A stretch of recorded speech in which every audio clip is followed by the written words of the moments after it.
آج ہم ایک بہت ہی افسوسناک واقعے کا جائزہ لے رہے ہیں۔ ایئر انڈیا ایکسپریس فلائٹ 1344 کا حادثہ۔ ہم، یہ 7 اگست 2020 کو کوژیکوڈ، کیرلا میں پیش آیا تھا۔ جی بالکل، ایک المناک واقعہ تھا اور تفصیلات کافی پریشان کن ہیں۔ یہ پرواز اصل میں وندے بھارت مشن کا حصہ تھی۔ اچھا، وندے بھارت مشن، یعنی یہ کووڈ کے دوران جو لوگ پھنس گئے تھے ان کو واپس لانے والی پروازوں میں سے ایک تھی؟ جی ہاں، دبئی سے ہندوستانی شہریوں کو واپس لا رہی تھے۔ طیارے میں عملے سمیت کل 190 افراد تھے۔ 190 لوگ! تو یہ صرف ایک معمولی واپسی کی پرواز نہیں تھی، اس کے پیچھے کچھ خاص حالات بھی تھے۔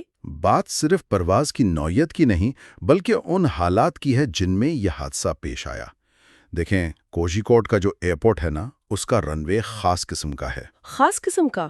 کس طرح؟ اسے کیبل ٹاپ رن وے کہتے ہیں، یعنی یہ ایک اونچی سطح جیسے کسی پہاڑی کے اوپر بنا ہوتا ہے اور اس کے کناروں پر یا آگے پیچھے گہری ڈھلانیں یا کھائیاں ہوتی ہیں۔ اوہ اچھا، تو یہ تو خود ہی لینڈنگ کو تھوڑا مشکل بنا دیتا ہوگا۔ بالکل، اس میں غلطی کی گنجائش کم ہوتی ہے۔ اور پھر اس دن موسم بھی انتہائی خراب تھا۔ موسم کیسا تھا اس دن؟ کیا بہت زیادہ بارش تھی؟ شدید مانسون بارش تھی، دھند تھی جس کی وجہ سے ویزیبلٹی یعنی حد نگاہ کافی کم تھی، رن وے گیلا تھا، اور سب سے اہم بات، کیا؟ طیارے کو لینڈنگ کے وقت ٹیل ونڈ کا سامنا تھا، یعنی ہوا طیارے کے پیچھے سے آ رہی تھی۔ ارے، ٹیل ونڈ تو لینڈنگ کے لیے اچھی نہیں ہوتی نا، وہ تو طیارے کو آگے دھکیلتی ہے۔ بالکل، وہ لینڈنگ ڈسٹنس بڑھا دیتی ہے۔ تو آپ سوچیں، ٹیبل ٹاپ رن وے، شدید بارش، کم ویزیبلٹی، گیلا رن وے اور ٹیل ونڈ، یہ سب مل کر ایک بہت ہی خطرناک صورتحال بنا رہے تھے۔ تو ان مشکل حالات میں پائلٹس نے کیا کیا؟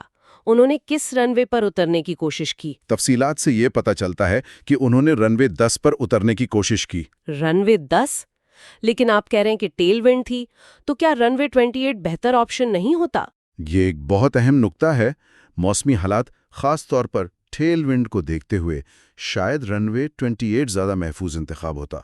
اس پر اترنے سے ممکنہ طور پر ہیڈ ونڈ ملتی، یعنی ہوا سامنے سے آتی۔ اور ہیڈ ونڈ سے طیارے کی رفتار کم ہوتی ہے اور رکنے میں آسانی ہوتی ہے، ٹھیک ہے نا؟ جی بالکل، اس سے بریکنگ بہتر ہوتی ہے اور کم فاصلے میں رکنا ممکن ہوتا ہے۔ تو انہوں نے رن وے 10 چنا، اور پھر لینڈنگ کے وقت کیا ہوا؟ کیا طیارہ رن وے کے شروع میں ہی اترا؟ نہیں، یہی تو ایک اور مسئلہ ہوا۔ طیارہ رن وے کے بالکل شروع میں یعنی تھریش ہولڈ پر نہیں اترا، بلکہ کافی آگے جا کر اترا، تقریباً رن وے کے بیچ کے حصے کے قریب۔ اوہ، ٹیبل ٹاپ رن وے پر اتنا آگے اترنا تو مطلب رکنے کی جگہ بہت کم رہ گئی ہوگی۔ بالکل، رن وے کی لمبائی ویسے ہی محدود ہوتی ہے، اور اگر آپ آدھا رن وے گزرنے کے بعد اتریں تو باقی آدھے میں طیارے کو روکنا، خاص طور پر ان حالات میں۔ کن حالات میں؟ گیلا رن وے، ٹیل ونڈ، جی گیلا رن وے، ٹیل ونڈ اور دیر سے ٹچ ڈاؤن، ان سب چیزوں نے مل کر بریکنگ کو تقریباً ناممکن بنا دیا۔ ٹائروں کی گرفت کمزور، ہوا پیچھے سے دھکیل رہی ہے اور جگہ بھی کم ہے۔ تو پھر کیا ہوا؟ طیارہ رک نہیں پایا؟ نہیں، وہ رک نہیں سکا، پھسلتا چلا گیا، رن وے کی حد سے آگے نکل گیا۔ اور پھر وہ کھائی؟ جی، رن وے کے اختتام پر جو تقریباً 35 فٹ گہری کھائی تھی، طیارہ اس میں گر گیا، اور گرنے کی شدت سے بوئنگ 737 جیسا طیارہ 2 ٹکڑوں میں بٹ گیا۔ یہ تو بہت ہی ہولناک ہے۔ جانی نقصان کتنا ہوا اس میں؟ افسوس کی بات ہے کہ اس حادثے میں دونوں پائلٹ سمیت 21 افراد کی جان چلی گئی اور 100 سے زیادہ لوگ زخمی ہوئے، کئی تو شدید زخمی تھے۔ 21 جانیں! یہ واقعی ایک بڑا سانحہ تھا۔